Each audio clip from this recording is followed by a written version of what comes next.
পবিত্র কোরআন। কেউ মিটাতে পারবে? কথা বলতে পারবে কি? যারা কোরআনকে মিটাতে আসবে আল্লাহ তাদেরকে পৃথিবী থেকে মিটিয়ে দেবে। এই জন্য বলতে চাচ্ছিলাম বন্ধু আমার, শুধুমাত্র সুইডেন নয়, আজকে ভারতবর্ষের পশ্চিম বাংলা রাজ্যের নদিয়ার বিজেপির একজন বাউল শিল্পী যার নাম অসীম সরকার, এ মানুষটা আবার বলছে কোরআন অনেক দিন আগে এসেছে, এটা মুসলমানদের পুরানো ধর্মগ্রন্থের আপডেট দরকার। মোবাইল যারা ব্যবহার করেন অনেক অ্যাপস আপডেট করতে হয়, তাই নাকি? অ্যাপগুলো আপডেট করতে হয় না? আপডেট করতে হয়। তো বলছে কোরআন অনেক দিন আগে এসেছে, এটাকে আপডেট করতে হবে। আচ্ছা, ওর বাপের ক্ষমতা আছে একটা লাল কালি চালাতে পারবে? কথা বলতে পারবে কি? আমার বন্ধুরা 1947 সালে ভারত দেশ স্বাধীন করলাম। স্বাধীনতার পর যে সংবিধান রচনা করা হয়েছিল বন্ধু আমার, যারা রাজনীতি করেন তারা বোঝেন, পার্লামেন্টে যদি 1/3 মেজরিটি থাকে, কোন দলের যদি 1/3 মেজরিটি থাকে, তাহলে পরে সংবিধানের যে কোনো ধারার পরিবর্তন তদবদল বিবর্তন করা যেতে পারে। কিন্তু বন্ধু আমার, সারা পৃথিবী যদি একদিকে চলে যায় আর যদি মনে করে কোরআন কারীমের একটা আয়াতের পরিবর্তন করে দেখাবো, পারবে নাকি? কথা বলে না, পারবে? আল্লাহ রাব্বুল আলামিন তিনি বলেন, লা তাবদীলা লিকালিমাতিল্লাহ যালিকা হুয়াল ফাওজুল আযীম। আল্লাহ রাব্বুল আলামিন তিনি বলেন, বান্দা, এই পৃথিবীর বুকে কোন মানুষ যদি মনে করে কোরআন কারীমের রদবদল পরিবর্তন বিবর্তন করে দেখাবো, পৃথিবীর বুকে কোন মানুষ কখনো কোরআন কারীমের একটা আয়াত তো দূরের কথা, একটা অক্ষরের রদবদল পরিবর্তন করতে পারে না। কারণ এটা মানুষ বানায়নি, পাঠিয়েছেন যিনি তিনি কে? জোরে বলি আরেকবার, তিনি কে? আল্লাহ। আমার বন্ধুরা জন্য মহান সত্তা আল্লাহ রাব্বুল আলামিন তিনি বলেন, হে রাসূল, আপনাকে যদি বক্কার মানুষেরা বলে কোরআন তুমি নিজেই রচনা করেছ, তাহলে আপনি তাদেরকে বলুন তোরাও একটা বানিয়ে দেখা। কোরআন কারীমের ভাষায় আল্লাহ রাব্বুল আলামিন তিনি বলেন, কুল লাইন জিতামাতিল ইনসু ওয়াল জিন্নু আলা আন ইয়াতু বিমিসলি হাযাল কোরআন। আল্লাহ রাব্বুল আলামিন তিনি বলেন, হে পৃথিবীর মানুষেরা, গদা শিমুলের মানুষেরা কিংবা কিষানগঞ্জ পার্শ্ববর্তী এলাকার মানুষেরা শুনে আনাম, যদি তোমরা মনে করো মোহাম্মদ নিজেই কোরআনটা লিখেছে বানিয়েছে, তাহলে পরে তোমরাও তার মতো মানুষ চেষ্টা করে দেখো। তোমরা যদি নিজেরা না পারো, তাহলে পরে তোমরা জিনদের সাহায্য নাও। তাম পৃথিবীর জিন আর মানুষ সব একত্রিত হয়, তোমরা চেষ্টা চালাও। দিন চলে যাবে, রাত চলে যাবে, মাস চলে যাবে, বছর চলে যাবে, দরিয়া ধ্বংস হয়ে যাবে, কিয়ামত হয়ে যাবে, তারপরও কোরআনের মতো করে একটা ধর্মগ্রন্থ কেউ কখনো বানাতে পারবে না। আপনাদের কি মনে হচ্ছে পারবে? কথা বলতে পারবে কি? অসম্ভব, কেউ কখনো পারে না। এই জন্য বলতে যাচ্ছি বন্ধু আমার, এমনই একখানা সংবিধান মহান সত্তা আল্লাহ রাব্বুল আলামিন দিয়েছেন, মানুষ যদি এর সংস্পর্শে আসে, কোরআনকে যদি মেনে নেন, তাহলে পরে তার সম্মান বাড়ে না কমে? কথা বলেন একটু করে, এবার বাড়বে না কমবে? আমি আব্দুল জাব্বার। আচ্ছা, আপনারা বিরক্ত হচ্ছেন নাকি? জি, মাইকের আওয়াজ ভালো যায় না আপনাদের কানে? যাচ্ছে? হ্যাঁ, তাও বলে না যাচ্ছে কি? যাচ্ছে। এবার আমার দিকে এবার আপনারা তাকান, এই কোরআনের সংস্পর্শে যদি আপনারা চলে আছেন, সম্মান বাড়বে না কমবে? জি, কথা বলে না, বাড়বে না কমবে? এই সব থেকে একবার বাংলাদেশ নিয়ে যেতে হবে আপনাদের, সব থেকে একবার বাংলাদেশ নিয়ে যেতে, তাহলে বক্তার শ্রোতার মধ্যে যে একটা কানেকশন, তাহলে বুঝতে পারবে। আরেকবার আপনাদেরকে প্রশ্ন করছি, কোরআনের সংস্পর্শে যদি আমরা আসতে পারি, সম্মান বাড়বে না কমবে? বাড়বে। আমি আব্দুল জাব্বার জালসা করার পর সকালবেলা বাড়িতে গিয়েছি। বাড়িতে যাওয়ার পর আমি আমার মাকে বলছি, মা, আমার পরনের কটটা নোংরা হয়ে গেছে। তো আমার মা বলছে, খুলে রেখে দে, পরিষ্কার করবো। আমি আমার শরীর থেকে এই দামি কটটাকে এক জায়গায় খুলে রেখে দিলাম, তারপরে দেখতে পেলাম আমার যে পরনের জুব্বাটা সেটাও নোংরা হয়ে গেছে। এবার আমি আমার মাকে ডেকে বললাম, মা, আমার জুব্বাটাও নোংরা হয়েছে, কি করব? তা আমার মা বলছে, ওটাও খুলে রাখ, পরিষ্কার করে দেব। তারপরে হাতের মধ্যে কোরআনটা নিলাম। কোরআনটা নেওয়ার পরে আমি কোরআনটা যখন পড়বো, এমন সময় কোরআনের যে কাপড়টা, গিলাফটা, জুজদানতাম, সেটাও নিজের চোখে দেখতে পেলাম সেটাও নোংরা হয়ে গিয়েছে বন্ধু আমার। তারপরে আমি আমার মাকে বললাম, মা, কোরআনের কভারটাও নোংরা হয়েছে, কি করব? আমার মা বলছে, বেটা, এক জায়গায় জমা করে রেখে দে, সব পরিষ্কার করে দেব। 3খানা কাপড় এক জায়গায় জমা করে রেখে দিলাম। কিছুক্ষণ পরে দেখতে পাচ্ছি আমার মা দিতে এসেছে। যেই দিতে আসলো বন্ধু আমার, সেই সময় যদি আমার সব থেকে দামি এই কর্তার সঙ্গে মায়ের পায়ে লাথি লেগে যায় মনে কষ্ট হবে না? আবার যদি আমার এই জুব্বাটার সঙ্গে মায়ের পায়ে লাথি লেগে যায় মনে কষ্ট হবে না? কিন্তু কোরআনের কাপড়টা, কভারটা, জুজদানটা, গিলাফটার সঙ্গে যদি মায়ের পায়ে লাথি লেগে যায়, বলুন তো মুসলমান মনে একটু হলেও কষ্ট হবে না? হবে না? হবে না? বাজারের সব থেকে সস্তা কাপড় আমরা দক্ষিণ দিনাজপুরের ভাষায় বলি টেরিকট কাপড়। আমার বন্ধুরা শুধুমাত্র একখানা সস্তা কাপড় কোরআনের কমার হওয়ার কারণে তার সম্মান কমেছে না বেড়েছে? যুবক ভাই আমার, সব কিছু ছেড়ে দিয়ে নাচ গাজনা বাদ্যযন্ত্র সব কিছু ছেড়ে দিয়ে কোরআনের সংস্পর্শে যদি আসতে পেরে যাও, তাহলে পরে তোমারও সম্মান, তোমারও মর্যাদা আমার আল্লাহ বাড়িয়ে দিতে পারে। পারবে না? পারবে না গো? কথা বলে পারবে না? পারবে না? আচ্ছা, আপনি যদি আল্লাহর জন্যে হয়ে যান তো আল্লাহ আপনার জন্যে হয়ে যান। আমরা যদি আল্লাহর জন্যে হয়ে যাই তো আল্লাহ আমাদের জন্যে হয়ে যান। আপনাকে একটা কথা বলছি, কিছুদিন আগে আপনারা দেখেছিলেন সোশ্যাল মিডিয়াতে এক ব্যক্তি যার নাম আমের আল মেহদি আল গাদ্দাফি, নামটা মনে রাখুন, আমের আল মেহদি আল গাদ্দাফি। লিবিয়া নামক দেশে তার জন্ম। লিবিয়া নামক দেশে জন্মগ্রহণ করেছেন আমের আল মেহদি আল গাদ্দাফি। মনে মনে এরাদা করেছেন এবার হজে যাব। আচ্ছা, এখানে যে সমস্ত মানুষেরা আছেন এবার কেউ হজে যাবেন এরকম কেউ নিয়ত করেছেন? আছেন কেউ হজে যাবেন ওরকম কেউ মানুষ? আমরা অনেকেই আছি। আপনাদেরকে বলতে চাচ্ছি, যদি আল্লাহর জন্য আপনারা হয়ে যেতে পারেন তাহলে আল্লাহ আপনার জন্য হয়ে যাবে। এই মানুষটা নিয়ত করলো যে আমি হজে যাব, সমস্ত রকমের পাসপোর্ট থেকে ভিসা যা কিছু আছে সব কিছু প্রয়োজনীয় সরঞ্জাম যা কিছু আছে জোগাড় যন্ত্র করেছে। এবার এলাকার সমস্ত মানুষ তাদের ওই শহরে এক জায়গায় জমা করলো। তারপরে একটা বাস আসলো, বাসের মধ্যে সবাই এবার উঠে পড়লো। সেই বাস বন্ধু আমার এবার সেই মানুষগুলোকে নিয়ে তাদের আন্তর্জাতিক যে ন্যাশনাল বিমানবন্দর ত্রিপলি বিমানবন্দর, সেই ত্রিপলি বিমানবন্দরের পার্শ্ববর্তী জায়গায় যখন অবস্থান করলো, সমস্ত হজযাত্রীরা তারা এখন এবার বাস থেকে নামতে আরম্ভ করেছে। সবাই এবার বাস থেকে নামছে। নামার পর তারা এবার এয়ারপোর্টের মধ্যে প্রবেশ করলো। যেই এয়ারপোর্টে প্রবেশ করেছে সবাইকে চেক করা হচ্ছে। সবাইকে চেক করে এবার অভ্যন্তরে ভিতরে ঢুকতে দিচ্ছে। এমন সময় আমের আল মেহদি আল গাদ্দাফি বলে, ভাইজান আপনার পাসপোর্টটা দিন তো। তো পাসপোর্টটা দিয়েছে, তো দেখতে পাচ্ছেন আমের আল মেহদি আল গাদ্দাফি টাইটেল। এই টাইটেলটা দেখার পর তাদের মনের মধ্যে একটু কেমন যেন ত্রুটি মনে হয়েছে। এটা একটু ত্রুটি মনে করে আমেরকে বলা হচ্ছে, আমের ভাই আমার একটু পাশের চেয়ারে বসুন, বাকি হাজিদেরকে ছেড়ে দেওয়া হবে। আপনার দাম দাঁড়িয়ে আমরা একটু ভালো করে যাচাই বাছাই করবো, তারপরে আপনাকে আমরা ছাড়বো।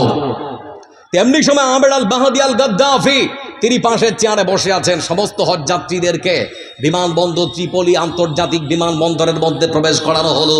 সবাই ভিতরে ঢুকে পড়েছে, কিন্তু এখনো পাশের চেয়ারে বসা আমের আল মেহদি আল গাদ্দাফি। আমার বন্ধুর এমন সময় সেই প্লেনে ছাড়ার সময় হয়ে গিয়েছে, অ্যালাউন্স হচ্ছে হজযাত্রীরা যে প্লেনে যাবে সে প্লেনটা এখন ছাড়া হচ্ছে।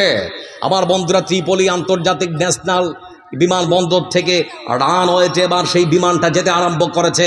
যেতে যেতে যেতে যেতে শাঁ করে এবার আকাশ পথে পাড়ি দিয়েছে। একজন অফিসার তো করে সে আমের আল মেহদি আল গাদ্দাফিকে বলছে, ভাই মনে হয় আল্লাহ তোমার এবার হজ কবুল করে বাড়ি ফিরে যাও। ওই লোকটাকে বলছে, ভাই মনে হয় আল্লাহ তোমার এবার হজ কবুল করে ফিরে যাও। কিন্তু আমের আল মেহদি আল গাদ্দাফি আমার মুসলমান ভাই তিনি বলছেন, না, আল্লাহর প্রতি আমার অগাধ বিশ্বাস, অগাধ আস্থা আছে যে আল্লাহ রাব্বুল আলামিন আমাকে এই বিমানবন্দর পর্যন্ত এনেছেন, সে আল্লাহ আমাকে মক্কা পর্যন্ত পৌঁছে দেবেন, তার দায়িত্বটা হচ্ছে মহান সত্তা আল্লাহ রাব্বুল আলামিনের। বলছে, ভাইজান তোমার মাথা কি খারাপ? বলে, কেন? ঠিক সেই সময় অফিসার তখন বলছে, ভাই আমের আল মেহদি আল গাদ্দাফি, শুনে নাও, তোমার জন্য যে নির্ধারিত প্লেন ছিল, যে প্লেন আজকে ছেড়ে যাওয়ার কথা, সেই প্লেন এখন আমাদের বিমানবন্দর থেকে প্রায় 12,000 ফুট আকাশ পানে পাড়ি দিয়েছে। এখন জমিন থেকে প্রায় 12,000 ফুট যে তুমি প্লেনে যেতে, সেই প্লেনটা এখন আকাশে উঠছে, তুমি যাবে কেমন করে? তারপরেও বন্ধু আমার এই সেই আমের আল মেহদি আল গাদ্দাফি তিনি বলেছেন, বন্ধু হতে পারে না যে মহান সত্তা আল্লাহ রাব্বুল আলামিন আমাকে এই পর্যন্ত এখনো পর্যন্ত পৌঁছে দিয়েছেন, সে আল্লাহ রাব্বুল আলামিন আমাকে তার ঘর বাইতুল্লাহ পর্যন্ত পৌঁছে দেবেন, সেই মহান সত্তা আল্লাহ রাব্বুল আলামিনের উপরে সেটা দায়িত্ব। তবে আমি যাব, এটা আল্লাহর উপর আমার বিশ্বাস আছে। কিছুক্ষণ পরে বন্ধু আমার যেই প্লেনটা আকাশ পড়ে পাড়ি দিয়েছিল, মাটি থেকে প্রায় 12,000 ফুট উপরে উঠছিল সেই প্লেনের যে পাইলট, সেই পাইলট তখন ফোন করছে অভ্যন্তরে কিছু অফিসার যারা দায়িত্ব পালন করছে, বলে বিমানের মধ্যে কিছু ত্রুটি দেখা দিয়েছে, তাড়াতাড়ি করে ল্যান্ড করতে হবে, না হলে বিমানটা ক্র্যাশ হয়ে যেতে পারে, বিমানটা ধ্বংস হয়ে যেতে পারে। আবার প্লেনটাকে কয়েকশো মাইল পথ আবার ঘুরিয়ে নিয়ে আসা হলো। আবার ত্রিপলি আন্তর্জাতিক বিমানবন্দরে আবার তাকে অবতরণ করা হলো, জরুরি অবতরণ। মেকানিক গেল, যে ত্রুটি দেখা দিয়েছিল সেই সমস্ত ত্রুটিগুলোকে ঠিক করা হলো। আমার বন্ধুরা, কিন্তু এরই মধ্যে ওই যে আমার বন্ধু আমের আল বাহাদি আল গাদ্দাফি, তার পাসপোর্ট যা ছিল সব ঠিক হয়ে গেছে, কিন্তু পাইলট দরজা খুলতে রাজি নয়। পাইলট দরজা খুলতে রাজি নয় বলে যারা প্রবেশ করেছে তাদের জন্য ঠিক আছে, আমি আর অন্য কারোর জন্য দরজা খুলতে পারবো না। কিছুক্ষণ পরে যান্ত্রিক ত্রুটি সারার পর আবার সেই বিমান আবার সেই প্লেনটা রানওয়ে থেকে দ্রুত গতিতে যেতে যেতে আবার আকাশ পণে পাড়ি দিয়েছেন। কিছু দূরে যাওয়ার পর আবার সেই যান্ত্রিক ত্রুটি লক্ষ্য করা গেল। আমার বন্ধুরা, দ্বিতীয় মাস সেই প্লেন আবার সেই রানওয়েতে এসে হাজিরা দিয়েছে, বলে আবার যান্ত্রিক ত্রুটি দেখা দিল। আমার বন্ধুরা, ঠিক সেই সময় সেই পাইলট তখন বলছে একজন যাত্রী নাকি আছে, তার নাম কি? বলে তার নাম হলো আমের আল বাহাদি আল গাদ্দাফি।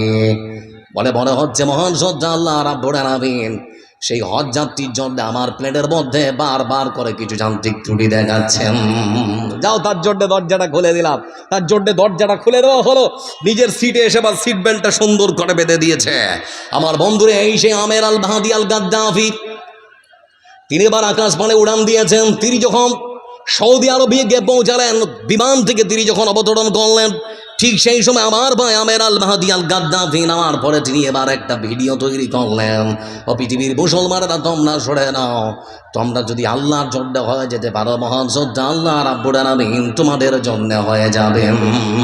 এর প্রমাণ হচ্ছে আমি আল্লাহ।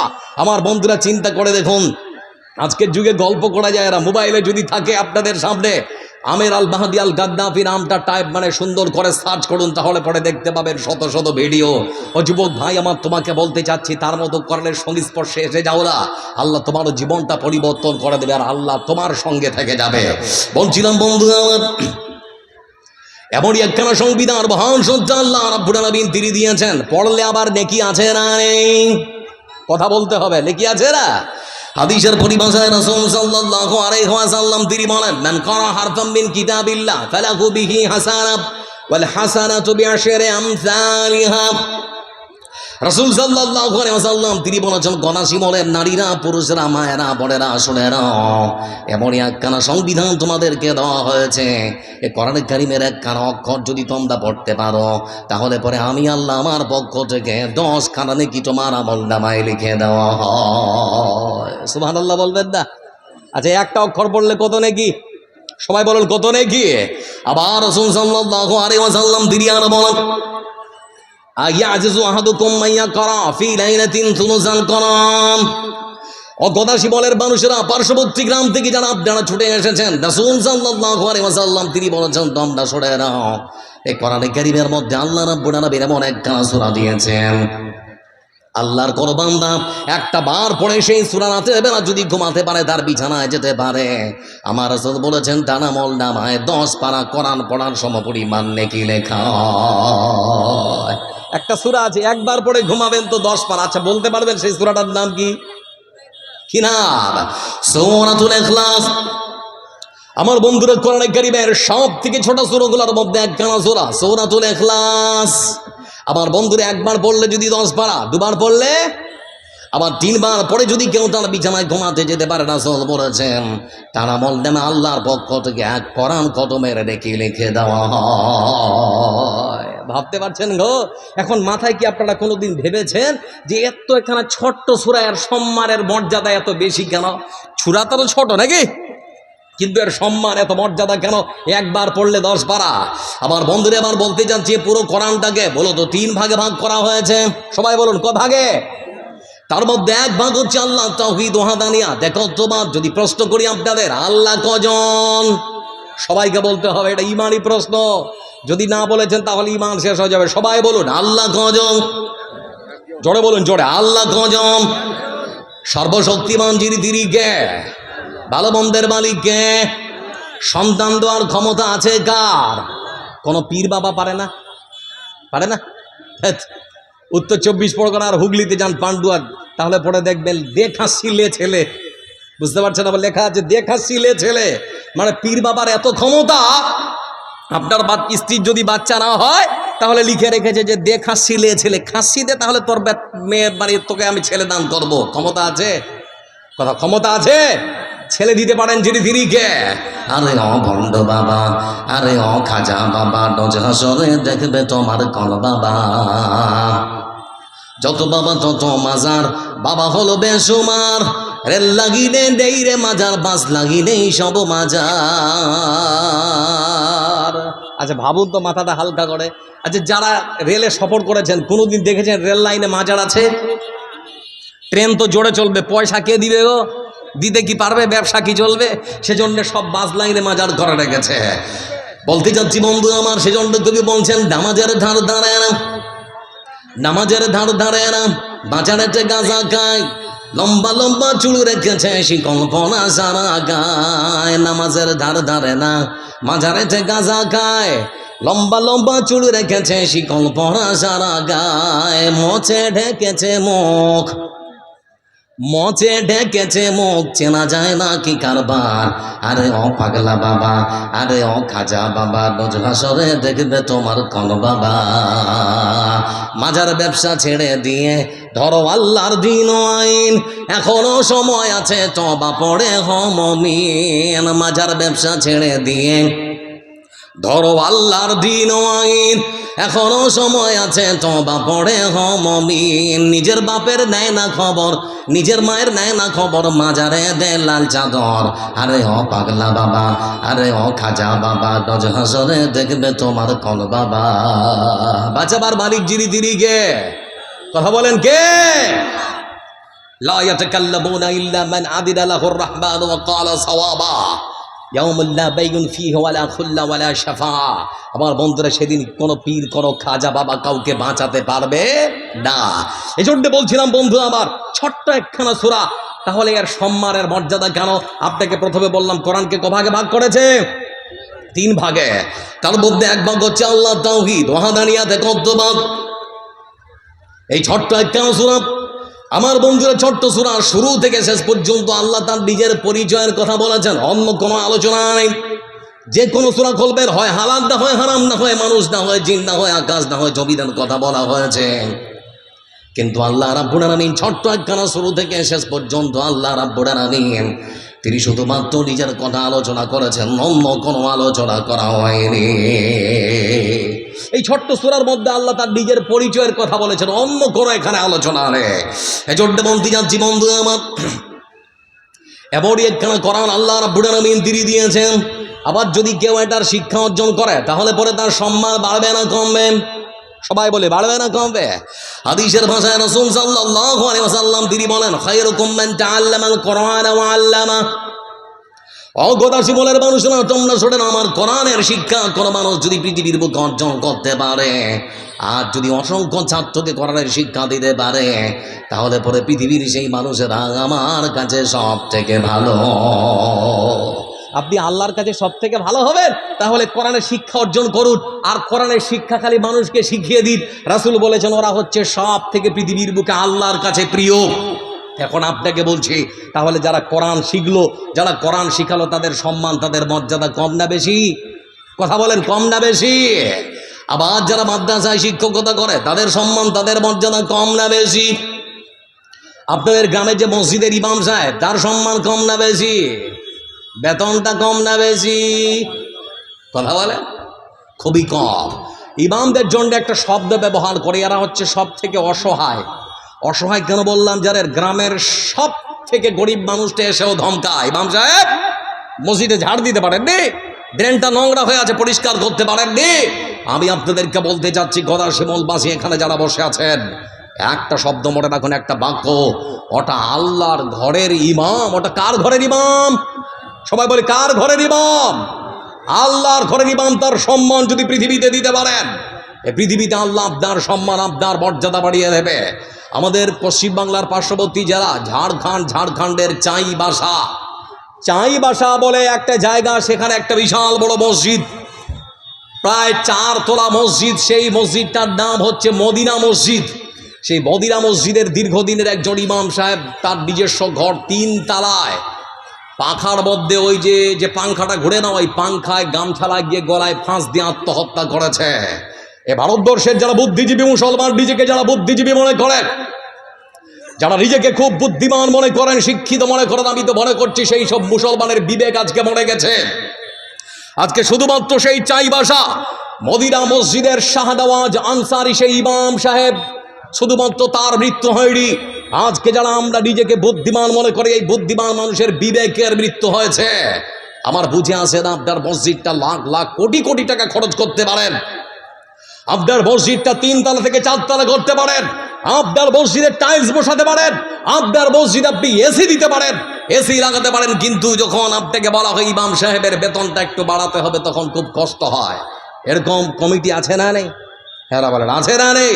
আছে। আবার গ্রামের ওই যে শরীফুল আছে, ও শরীফুল মাস্টারের চাকরি করে, মাসে পায় মাইনে 70,000 টাকা। 70,000 টাকা। তো ইমাম সাহেবের সঙ্গে একদিন সাক্ষাৎ, ইমাম সাহেবকে বলছে, ইমাম সাহেব আপনার টাকাতে বরকত আছে। ও যে ইমাম সাহেব আপনার টাকাতে বরকত আছে। বলে কত মাইনে পান? বলে মাস শেষে 8,000 টাকা পাই। বলে আপনাদের বরকত আছে। মানে ইমাম মানে বুঝতে পারছেন, ইমামেরা যদি রাস্তা ধরে একটু জোরে হাঁটে, তো গোদাসি বলের এমন কিছু মানুষ আছে, ওরা বলবে কার বাড়িতে যে দাওয়াত আছে, খেতে যাইছে লাগছে, জোরে জোরে হাঁটছে। আর খেয়ে যদি একটু মানে আস্তে আস্তে হাঁটে, তো বলবে কত যে খেয়েছে, ইমাম সাহেব হাঁটতে পারে না। জোরে হাঁটলো দোষ, আস্তে হাঁটলো দোষ, এটা যাবে কোথায়? বলছিলাম বন্ধু আমার আপনাদেরকে যে কথা, তো শরীফুল মাস্টার মশাই বলছে আপনার টাকাতে খুব বরকত আছে ইমাম সাহেব। তো ইমাম সাহেব তখন বলছে, মাস্টার মশাই শরীফুল আপনাকে একটা কথা বলি। বলে কি? বলে মাসের শেষে আপনি যে বেতনটা পান, ওটা আপনি আমাকে দিয়ে দেবেন, আর বরকতের যে টাকাটা আমার বেতন, ওই বেতনটা আপনাকে আমি দেব। মাসের শেষে রাজি আছেন? কথা বলে না, কেউ রাজি হবে গো? কেউ রাজি হবে না। বলতে চাচ্ছি আজকে গোদাসী বলবাসীকে, যারা গ্রামের মানুষ, পার্শ্ববর্তী গ্রাম থেকে এসেছেন, বরকত বলতে আপনি কাকে বোঝাতে চাচ্ছেন? আপনি মাস্টার মানুষ, আপনাদের পার্শ্ববর্তী চাকুলিয়ায় যখন মাছের বাজারে আপনি যান, সব থেকে বাজারের বড় মাছটা আপনি আপনার পরিবারের জন্য নিয়ে আসেন। আপনার ইমাম সাহেব সেই পুঁটি মাছটা কেনারও তার ক্ষমতার, এর নাম বরকত। বরকত বলতে আপনি কাকে বোঝাতে চাচ্ছেন? প্রত্যেক ঈদের সময় আপনার স্ত্রীকে আপনি বেনারসি শাড়ি কিনে দিতে পারেন, আর আপনার মসজিদের ইমাম সাহেব তার স্ত্রীকে 400 টাকার একটা অনুসারীও কিনে দেওয়ার যোগ্যতা থাকে না তার, এর নাম বরকত। আপনি আপনার ছেলেকে আরবির মিশনে ভর্তি করেছেন, আপনার ছেলেটা একটা বাচ্চার পেছনে আপনার খরচ হয় 10 থেকে 12,000 টাকা। আমার বন্ধুরা, কিন্তু ইমাম সাহেব তার বাচ্চাটাকে সরকারি প্রাইমারি স্কুলে দিয়েছে, প্রাইমারির ফাট্টাহাড়ি খিচুড়ি নিয়ে দৌড়াদৌড়ি, তারপরেও তার বাচ্চাটা ঠিক মতো খাতা কলম কিনে দিতে পারে না, এর নাম বরকত। কখনো দ্বিচারিতা করবেন না, আল্লাহর কাছে জবাব দিতে হবে। ইমাম সাহেব যদি তার স্ত্রীকে আপনাদের দেওয়া বেতনে যদি তার স্ত্রীকে ভরণ পোষণ না দিতে পারেন, তার বাবা মার যদি চিকিৎসা ঠিক মতো করাতে না দিতে পারেন, তাহলে অ্যাওয়ার্ড দেওয়া হয় যে আল্লাহর কাছে আপনাদেরকে আসামির কাঠগড়ায় দাঁড়াতে হতে পারে। খুবই সতর্ক, খুবই সাবধান হতে হবে বন্ধু আমার। কথাগুলো গাঁপ দ্বারা বললে এমন করুন।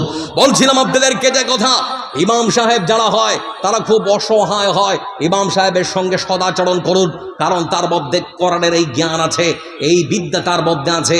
আপনার এলাকার বাচ্চাদেরকে কোরআনের শিক্ষা দিচ্ছে, তার সঙ্গে কখনো খারাপ আচরণ করবো না ইনশাআল্লাহ। একবার বলি ইনশাআল্লাহ। আল্লাহ আপনাদের কবুল করুন, আমরা বলি আমিন। আচ্ছা বলুন তো বন্ধু আমার, আমাদের পৃথিবীতে এখনো পর্যন্ত এমনও মানুষ আছে যারা কোরআনকে ভালোবাসে, যারা কোরআনের শিক্ষা অর্জন করে, যারা হাফিজ হয়, যারা আলেম হয়, তাদের ভালোবাসে। এরকম মানুষ আছে না নেই গো? একটু কথা বলেন ভাই, আছে না রে? এবার আমি আপনাদেরকে একটা ঘটনা শোনাচ্ছি। আমাদের পার্শ্ববর্তী যে দেশ বাংলাদেশের মাটিতে, ঢাকার প্রত্যন্ত একটা গ্রামাঞ্চল, ধরে নিন আপনাদের গদাসিমলের যে মাদ্রাসা, এই মাদ্রাসার মতো একটা মাদ্রাসা, ওখানে হিফজ মাদ্রাসা খোলা হয়েছে। ফজরের সময় হয়ে গেল বন্ধু আমার, আযান হচ্ছে, এবার হাইয়া আলাস সালাহ।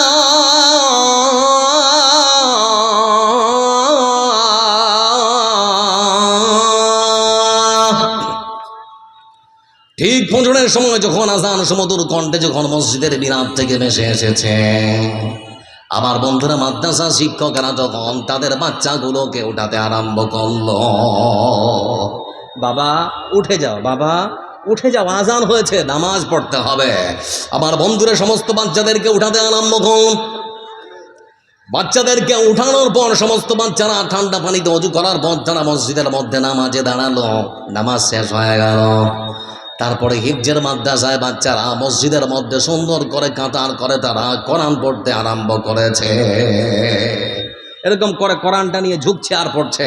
মাদ্রাসায় গিয়ে দেখবেন বাচ্চারা কত সুন্দর করে পড়ে, এরকম করে ঝুঁকছে আর পড়ছে।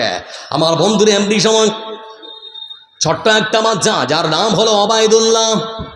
আমার বন্ধুরা বয়স হয়তো 7 থেকে 8 বছর হবে। ছোট্ট একটা বাচ্চা কোরআনের পাখি। কোরআন পড়তে পড়তে পড়তে পড়তে পেছনে অচেতন হয় মাথা করে উল্টে পড়ে গেছে। এরকম করে উল্টে পড়ে গেছে। তো প্রধান শিক্ষক তখন বলছে, হ্যাঁ হলো কি রে, ধর ধর ধর ধর ধর, মাথায় একটু পানি ঢাল। পানি টানি ঢাললো। কিছুক্ষণ পরে যখন তার হুঁশ ফিরে আসলো, বাচ্চাটা কাঁদছে, কান্না করছে আর বলছে, হুজুর মাথার পেছন দিকে এত যন্ত্রণা সহ্য করতে পারি না, মনে হয় আমি আর বাঁচব না। তো বলে, থামো থামো, তোমার চিকিৎসা হচ্ছে। সকাল হলো, ওকে তখন ডাক্তারের কাছে নিয়ে গিয়েছে। ডাক্তার একটু ব্যথা ট্যাথার ওষুধ দিয়েছে, তারপরেও ব্যথা কমে না। আমার বন্ধুরা তারপরে তার সিটি স্ক্যান করা হলো। বিকেলবেলা যখন রিপোর্টটা দিয়েছে মাদ্রাসার প্রধান শিক্ষক, তার হাতে যখন রিপোর্টটা দেওয়া হলো, তারপরে বলা হচ্ছে, হুজুর আপনার মাদ্রাসার এই যে বাচ্চা, এই বাচ্চার মাথার মধ্যে ব্রেন টিউমার হয়েছে। অপারেশনটা করলে আপনার এই বাচ্চা যে কোনো সময় সে মারা যেতে পারে। বলে, তাই নাকি? বলে, হ্যাঁ। তার কি করবে এবার? পরিবারকে জানাতে হবে। তার বাপকে তখন ফোন দিয়েছে, ভাইজান একটু আসতে হবে, আপনার বাচ্চাটা একটু অসুস্থ। তো তার বাবা যখন মাদ্রাসায় এসেছে, আমরা যেভাবে করি মাদ্রাসার শিক্ষকেরা অফিসে বসিয়ে তখন তার বাচ্চাটাকে পাশে বসিয়ে তখন বলছে, ভাইজান একটা কথা বলবো, মনটাকে একটু শক্ত করুন। বলে, কি বলুন? বলে, আপনার বাচ্চার মাথার যন্ত্রণা শুরু হয়েছিল, আপনার এই বাচ্চাকে আমরা সিটি স্ক্যান করিয়েছি। বিকেলবেলা যখন রিপোর্টটা আমাদের হাতে এসেছিল, ডাক্তার দেখার পর বলেছে আপনার বাচ্চার মাথার মধ্যে ব্রেন টিউমার ধরা পড়েছে, অপারেশন না করলে বাচ্চাকে বাঁচানো যাবে না। বলে, হুজুর কত টাকা খরচ হতে পারে? বলে, ডাক্তার বলেছে আনুমানিক 1 লক্ষ টাকা। বলে, এত টাকা পাবো কোথায়? আমার বন্ধুরা তার বলুন, তার বাবা বাড়িতে গিয়েছে। বাড়িতে যাওয়ার পর তার স্ত্রীকে ডেকে বললো, স্ত্রী রে, যে কোরআনের পাখি আমরা মানুষ করেছি, যার মধ্যে পুরো কোরআনটা আছে, এই কোরআনের পাখি আমাদের অসুস্থ, তার মাথায় নাকি ব্রেন টিউমার হয়েছে। ডাক্তার বলেছে অপারেশন না করলে বাঁচা নাকি যাবে না, টাকা লাগবে 1 লক্ষ টাকা। ঠিক সেই সময় তার বাপ ওই বাচ্চার বাবাকে তখন ডেকে বলে, স্বামী যান, আমার হাতের নাকের কানের যা কিছু আছে সব কিছু বিক্রি করে দাও। সব কিছু বিক্রি করার পর বন্ধু আমার 50 থেকে 52 হাজার টাকা হলো। সেই টাকারই মাদ্রাসার প্রধান শিক্ষককে তুলে দিয়েছে। বলে, হুজুর এই সামান্য টাকা আপনার হাতে তুলে দিলাম, আমার টাকা জোগাড় করতে পারলাম না। বলে, কত? বলে, 50 থেকে 52 হাজার টাকা হয়েছে। তারপরে হুজুরেরা এদিক ওদিক করে মোটামুটি 8-10-12 হাজার টাকা, এই ধরনের 60-62 হাজার টাকা নিয়ে ওরা আবার ঢাকার দিকে রওনা দিয়েছে। তো ঢাকার ঠিক সদরে একটা হাসপাতাল আছে, বেসরকারি হাসপাতাল। সেই হাসপাতালের প্রধান যিনি সার্জন, তার নাম হচ্ছে ডাক্তার মাহফুজুর রহমান। ডাক্তার মাহফুজুর রহমান তিনি খুব ব্রেন টিউমার অপারেশন করতেন, খুব তার হাত ভালো। সেজন্য তার চেম্বারে যখন ঢোকা হলো, রিপোর্টটা দেখানো হলো, তারপরে ডাক্তার মাহফুজুর রহমান তিনি তখন বলছেন অবস্থা খুব ক্রিটিক্যাল, একে অপারেশন না করলে যে কোনো সময় মারা যেতে পারে। বলে, স্যার তাহলে দেরি করছেন কেন? তাড়াতাড়ি করে অপারেশন করুন। সেই কোরআনের পাখি, কোরআনের হাফিজকে নিয়ে তখন অপারেশন থিয়েটারে ঢোকানো হচ্ছে। রাত তখন 12:15, ডিসেম্বর মাসের 31 তারিখ, রাত 12:15। আপনারা ভাবতে পারছেন ডিসেম্বরের 31 মানে 12টা বাজলেই শুভ নববর্ষ পালন করবে। কেউ গাইবে, কেউ নাচবে, কেউ মদ্যপান করবে, কেউ বা নারী নিয়ে, কেউ নর্তকী নিয়ে নানান রকম আনন্দ ফুর্তি করবে। কিন্তু এই ছোট্ট কোরআনের পাখিটার অপারেশনের জন্যে তাকে অপারেশন থিয়েটারে ঢোকানো হচ্ছে। বাঁচবে না মরবে আল্লাহই ভালো জানে। আমার বন্ধুর রাত তখন পরে 12টা। এই ছোট্ট কোরআনের পাখিকে যখন অপারেশন থিয়েটারে ঢোকানো হম, দীর্ঘ 45 মিনিট ধরে তার মাথাটাকে চিরেছে, কেটেছে, ফেড়েছে। তারপরে যখন টিউমারটা যেখানে আছে বন্ধু আমার, সেটার অপারেশন যখন হয়ে গেল, তারপরে ছোট্ট বাচ্চার মাথাটাকে আবার পুনরায় সুন্দর করে তারা সেলাই করেছে। ঠিক আমার বন্ধুরা, ঠিক সেই সময় প্রায় ধরে নিন ওই যে 12:30 বেজে গেছে। ঠিক সেই সময় ডাক্তার তখন অপারেশন থিয়েটার থেকে, ওটি থেকে বের হচ্ছে। তো পাশে দেখতে পাচ্ছে একজন নারী আর 2জন পুরুষ।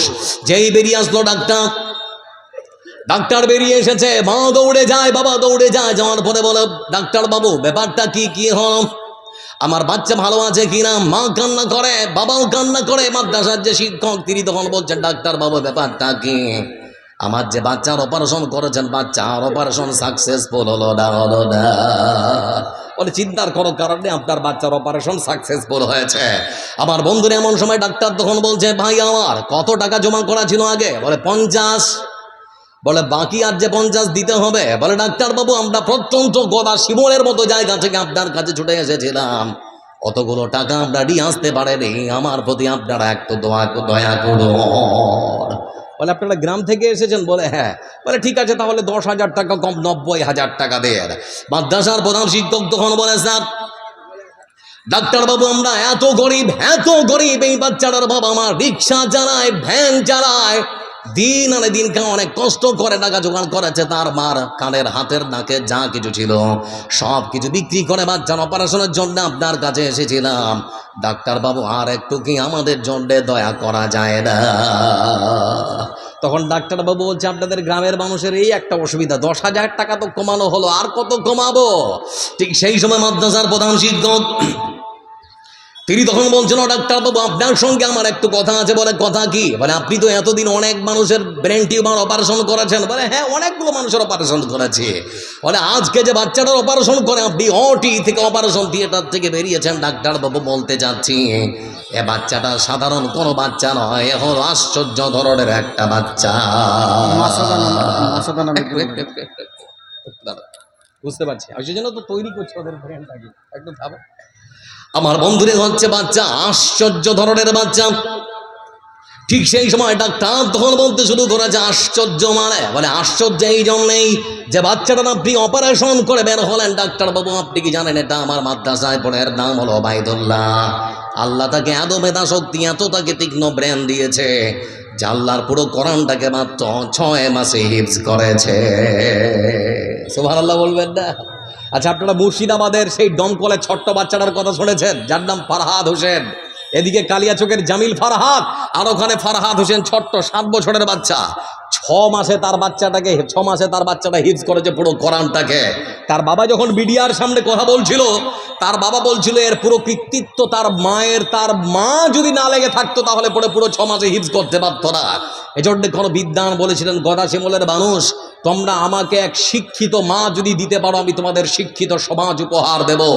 তোমরা যদি আমাকে শিক্ষিত মা দিতে পারো তাহলে আমি তোমাদের শিক্ষিত সমাজ উপহার দিব। শিক্ষিত আপনারা মা পাবেন কোথায়? আপনার বাচ্চাটা এখন টিকটকে ভিডিও বানায় না কথা বলে না, বানায়। কথা বলতে বলতে অনেক কথা বলা যায়, খালি আপনাদের সামনে এটা শেষ করে দিই। এই বাচ্চাটার অপারেশনের তখন তার হুজুর বলছে, স্যার আমার এই বাচ্চাটা পুরো কোরআনটাকে মাত্র 6 মাসে হিফজ করেছে। বলে স্যার এই সেই বাচ্চাটার জন্য আর একটু কি দয়া করা যায় না? ডাক্তার তখন বড় বড় চোখ করে তাকায় আর বলে, ভাই আমার এই বাচ্চাটার বয়স কত? বলে মাত্র 8 বছর। মাত্র 8 বছর? বলে 6 মাসে? বুঝতে পেরেছি, তৈরি করছি, আমাকে অসুবিধা দিয়েন না তাড়াতাড়ি করে। তো বলতে যাচ্ছি আপনাদেরকে যে কথা, বলে মাত্র 6 মাসে হিফজ করেছে। বলে হ্যাঁ। বলে মিথ্যে বলছেন না তো? বলে না মিথ্যে বলছি না। বলে তাহলে একটা কাজ করুন, আমি এই বাচ্চাটার মুখে আগামী কালকে শুনবো, তারপরে বাকি টাকা যদি নেওয়ার হয় তো খবর দেব। সকালবেলায় বাচ্চাটা পাশের ঘরের মধ্যে বেডে দেওয়া হয়েছে। বেডের মধ্যে ডাক্তার যাওয়ার পর তখন বলতে আরম্ভ করেছে, বলে বাচ্চা তোমার নাম কি? তখন সেই বাচ্চা বলছে, আমার নাম হলো ওবাইদুল্লাহ। বলে আমি শুনলাম তুমি দেখি কোরআনটা 6 মাসে হিফজ করেছো। বলে হ্যাঁ। বলে আমাকে একটা কোরআন থেকে ছোট্ট সূরা শোনাতে পারো? ওই কোরআনের পাখিটা তখন কোরআন থেকে সূরাতুল জিলজাল পাঠ করে শোনাচ্ছে। আমার বন্ধুরা তার বুক থেকে সূরাতুল জিলজালের তেলাওয়াত শুনতে শুনতে ডাক্তারবাবু ঝরঝর করে কাঁদতে আরম্ভ করেছে। কোরআন তেলাওয়াত শেষ করার পর ওই কোরআনের পাখি ছোট্ট বাচ্চাটা ডাক্তারের দিকে তাকায়, আর ডাক্তারের দিকে তাকিয়ে দেখতে পায় ডাক্তার কান্না করছে। ডাক্তারকে তখন থেকে বলে, ডাক্তারবাবু কোরআন শুনতে চাইলেন, শোনালাম, কান্না করছেন, ব্যাপার কি? আমার তো বুঝে আসলো না। ঠিক সেই সময় ডাক্তার তখন বলতে শুরু করে যে, বাবা রে তুমি ছোট্ট বাচ্চা, তোমার বয়স মাত্র 8 বছর। 8 বছরে তুমি 6 মাসে পুরো কোরআনটাকে হিফজ করেছো। সুমধুর কণ্ঠে তুমি কোরআনের ছোট্ট একখানা সূরা আমার সামনে তেলাওয়াত করলে কিন্তু আমার বয়সটা আনুমানিক প্রায় 52 বছর। এই 52টা বছর শুধুমাত্র টাকার পেছনে ছুটলাম, টাকা টাকা টাকা আর টাকা। এখনো পর্যন্ত আল্লাহর কোরআনটাকে শুদ্ধ করে পড়ারও আমার সুযোগ হলো না। আমি নাকি শুনেছি যারা কোরআনের হাফিজ হয় সেই দিন হাসরের ময়দানে আল্লাহ রাব্বুল আলামিন নাকি তাদেরকে সুযোগ করে দেন, তাদেরকে নাকি সুপারিশ করার সুযোগ করে দেন। সেই দিন যদি মহান সত্য আল্লাহ রাব্বুল আলামিনের পক্ষ থেকে তোমার কাছে যেন কম কোনো সুযোগ আছে, আমি হতভাগা ডাক্তার, আমার নামটা আল্লাহর কাছে একটা বার তুমি বলবে কি না? ছোট্ট কোরআনের পাখি তখন বলতে শুরু করে যে ডাক্তার বাবু, যদি এরকম কোনো সুযোগ আছে তাহলে পরে আপনার নামটা আল্লাহর কাছে আমি অবশ্যই সুপারিশের তালিকায় রাখবো। আবার বন্ধুরা বলতে যাচ্ছে, লক্ষ্য করে দেখুন, ঠিক সেই সময় ডাক্তার বার হলো। বার হওয়ার পর তখন তার মাদ্রাসার প্রধান শিক্ষককে বলে, হুজুর কত টাকা বাকি ছিল? বলে 40,000। বলে 40,000 টাকা লাগবে না, 4,000 টাকাও দিতে হবে না, 40 টাকাও লাগবে না, যেটা দিয়েছিলেন সেটাও ঘুরিয়ে দেওয়া হবে। গত রাত্রের অপারেশন যেটা করা হয়েছে, কোরআনের পাখির অপারেশন, আমি ডাক্তার মাহফুজুর রহমান বিনা পয়সায় করে দিলাম। আজকে এখানে অনেক মানুষ আছেন যারা কোরআনকে ভালোবাসেন, সেজন্য আপনারা ছুটে এসেছেন। আচ্ছা, মাদ্রাসার কোনো শিক্ষক বা কমিটি কি বলেছে মাথা পিছু একটা করে বিরিয়ানির প্যাকেট দেওয়া হবে, এরকম কি বলেছে গো? হ্যাঁ না বলেন, আছে কি এরকম সুযোগ? না, আপনারা এসেছেন কোরআনের ভালোবাসার টানে। 1 মিনিট আমার দিকে একেবারে চাতক পাখির মতো আমার দিকে চেয়ে থাকুন, আমার দিকে ভালো করে চেয়ে থাকুন। 1 মিনিট, তারপরে দায়িত্বে আসছি।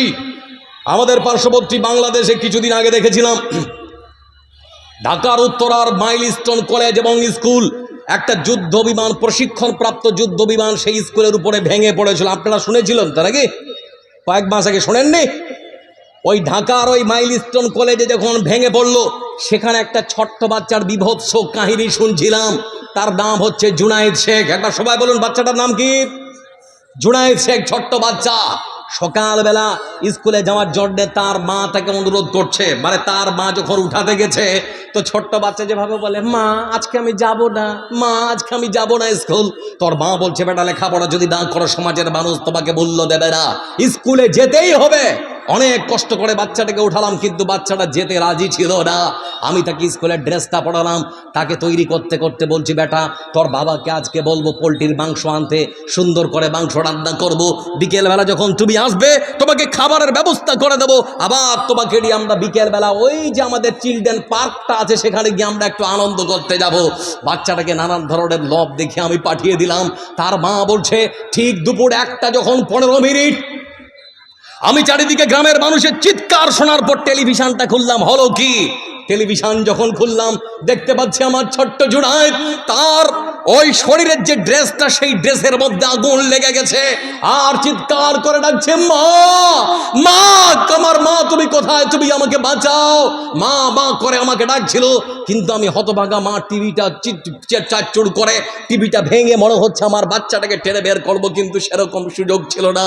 চোখের সামনে দেখছিলাম আমার বাচ্চার শরীরের কাপড়গুলো জ্বলছিল, কিন্তু নিষ্ঠুর ওই পাষাণ মানুষগুলো আমার ছোট্ট জুনায়েদের শরীরের আগুন নেভাতো দূরের কথা, তারা মোবাইলের মধ্যে ভিডিও করতে ব্যস্ত ছিল।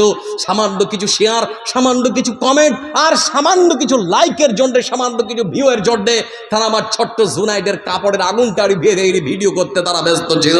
আমার বন্ধুরা এখন প্রশ্ন করছে আপনাদের একটা কথা, তার মা কাঁদছে আর বলছে, আমি যদি জানতাম যে আমার ছোট্ট জুনায়েদ আজকে ওখানে মারা যাবে, তাহলে আমি মা কখনো আমার বাচ্চাকে পাঠাতাম না। এবার প্রশ্ন করছি, পৃথিবীতে প্রত্যেকটা মানুষের আশার সিরিয়াল থাকে, যাবার কোনো সিরিয়াল থাকে? কথা বলেন, যাওয়ার কোনো সিরিয়াল আছে? যাবার কোনো সিরিয়াল নেই।